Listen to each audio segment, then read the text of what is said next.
I guess the luxuries or the strength I've got as a coach is that there wouldn't be much that any of these guys will experience which I didn't experience personally, so therefore I can talk about experience and understand.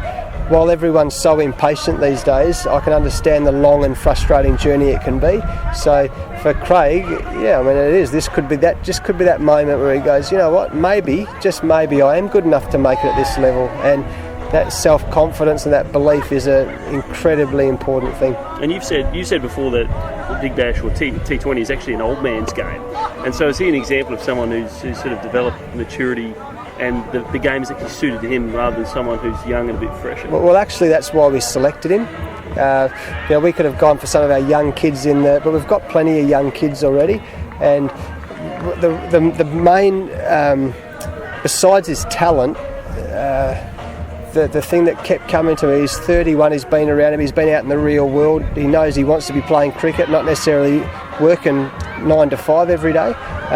So I just had that feeling with that experience he was going to come good. So thankfully he did. As I said, you'd never dream he'd do it in at 39 ball 100, but that experience is like gold. Are you encouraging him to go for the IPL?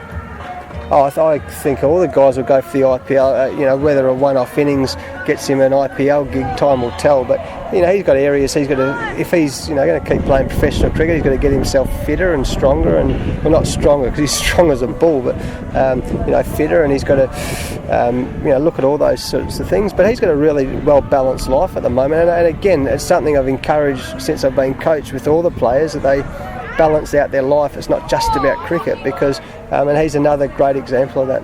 And Pat Cummins, were you pleased with his first outing the other night? Yeah, I was pleased to see him on the park. He looks so strong, doesn't he? He's a supreme athlete, so to see him looking so strong is a positive for us in Australian cricket.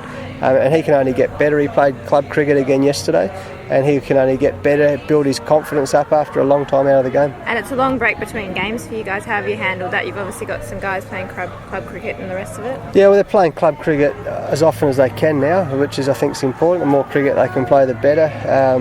We're going to work really hard physically this week, just so we're, not only for now, but for the Shield stuff at the end of the season. But we'll just manage it and make sure they're ready to go on for that game, important game next Monday at the MCG.